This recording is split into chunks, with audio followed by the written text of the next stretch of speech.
Amis du jour, chalutations.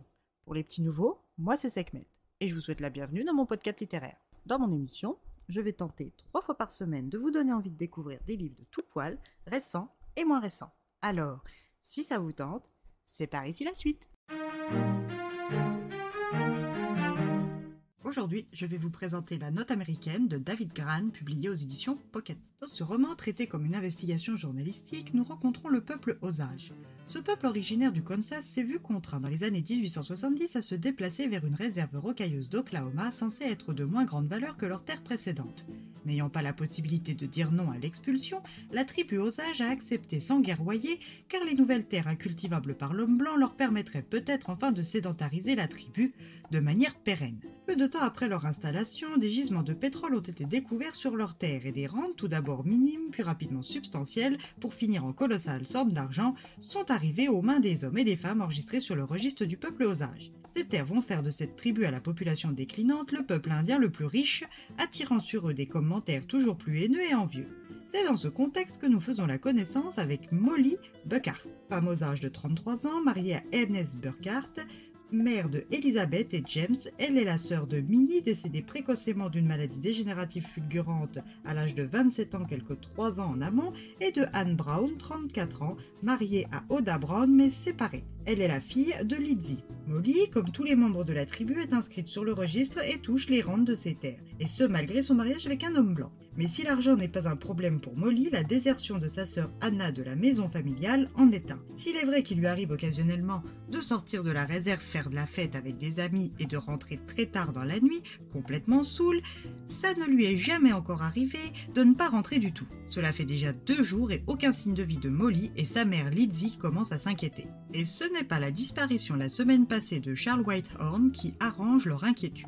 Quelques jours ont suffi à retrouver Charles dans le désert, raide mort, le corps percé par un calibre 32, tout comme Anna quelques jours plus tard encore, elle aussi abattue par une balle 32 mm. Lorsque les 2 corps ont été formellement identifiés, vu leur état respectif, le formellement est tout relatif, je vous l'assure. Et une fois cette étape entérinée, une enquête a été ouverte. Au moment de l'assassinat de Anna, le shérif chargé de maintenir l'ordre presque seul était Harvey McFree, 58 ans pour 150 kilos. Lorsque l'enquête commence, les disparitions suspectes s'enchaînent et pas moins de 12 morts en 1 mois à peine. Si jusqu'à présent il y avait des doutes sur les motivations des attaques, après cette hécatombe parmi le peuple Osage, plus aucun n'est permis.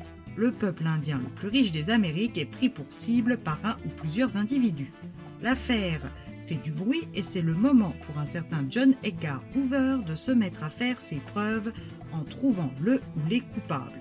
Si le mobile de la spoliation paraît évident, est-ce le seul? Pourquoi toute la famille de Molly a été touchée? Le futur directeur du Bureau fédéral d'investigation va-t-il vraiment être impartial ou seuls les lauriers de cette enquête lui importent-ils? Alors, pour les investigateurs certifiés que vous êtes, je ne peux que vous recommander de lire un chapitre après l'autre, d'obtenir une information à la fois, pour au bout obtenir un résultat.